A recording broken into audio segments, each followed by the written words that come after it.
서평 멤버 여러분 안녕하십니까? 서평가 서진영입니다. 오늘 같이 볼 책은 2018년 6월호에 실린 두 번째 책, 바로 그때 미처 깨닫지 못한 것을 지금 알게 된다면 이라는 책입니다. 이 책은 프롬북스에서 나온 책으로 하버드 공개수업 연구회라는 저자가 썼습니다. 하버드 공개수업 연구회는 중국에서 하버드 대학의 수업을 분석한 책입니다. 서평북 48페이지의 책의 내용과 서평 첫 번째 행복을 찾는 방법 중에 행복하려면 완벽을 추구하지 말라는 내용이 너무 좋아서 함께 읽어보도록 하겠습니다. 한 어부가 바다에서 진주를 찾았다. 커다란 진주를 얻게 된 그는 매우 기뻐하며 진주를 손에 들고 이리저리 살펴봤다. 그러다 그는 한 가지 안타까운 사실을 발견하고 말았다. 진주의 표면에 작은 흑점이 있는 것이었다. 어부는 진주의 흑점이 사라진다면 분명 더할 나위 없는 보물로 인정받아 큰 돈을 벌 수 있을 거라 생각했다. 그래서 그는 진주를 한꺼풀 벗겨냈으나 흑점은 여전히 선명하게 남아있었다. 하는 수 없이 그는 다시 한꺼풀 벗겨냈지만 흑점은 여전히 사라지지 않았다.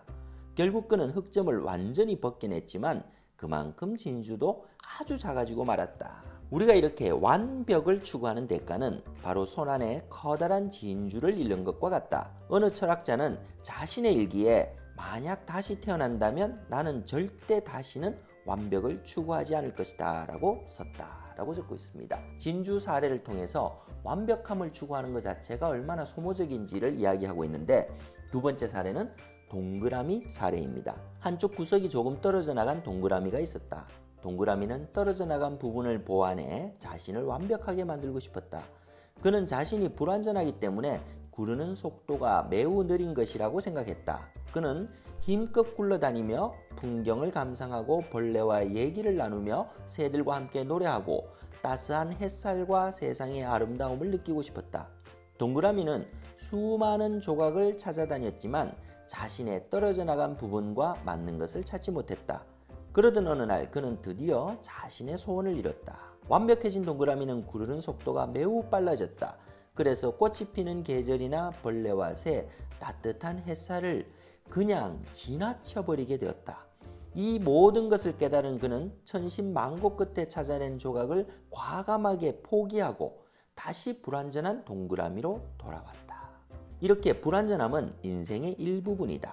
또한 우리는 원래 완전 무결한 존재가 아니다. 이는 명백한 사실이며 이를 빨리 받아들일수록 행복도 더 빨리 다가온다. 현자는 말했다. 완벽이란 원래부터 존재하지 않으므로 완벽한 삶을 추구할 필요가 없다고 말이다.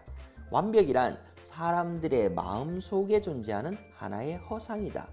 또는 과도한 완벽주의는 고통의 일종이며 자기 자신에 대한 가혹한 요구다.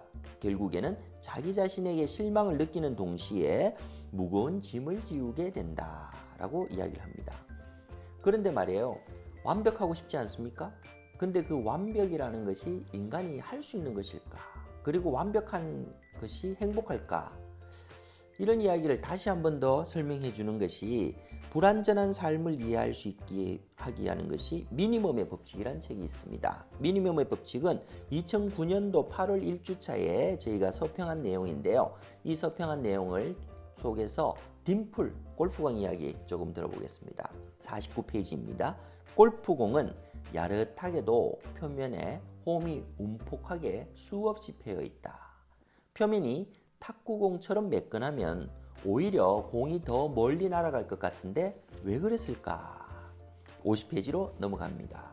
이 홈 딤플은 그냥 있는 게 아니다. 골프공 표면에 딤플이 있으면 더 멀리 날아가기 때문이다.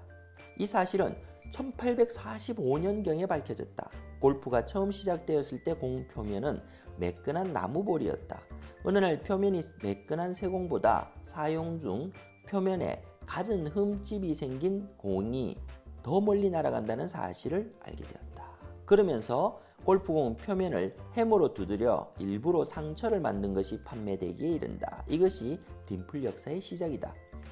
딤플은 비행하는 공 윗부분의 공기압력이 아랫부분 공기압력보다 낮아지게 한다. 베르누이의 정리라고 이야기를 하죠. 그러면 이제 뜨게 되거든요. 이는 골프공을 공기 중에 가급적 오래 머물게 함으로써 비거리를 늘렸다. 이 베르누이 정리에 의해서 우리가 그 큰 비행기가 뜨게 되는 거니까 사실 딤플이 그런 베르누이 정리를 골프공에 구현시켜주는 역할을 하게 되는 겁니다.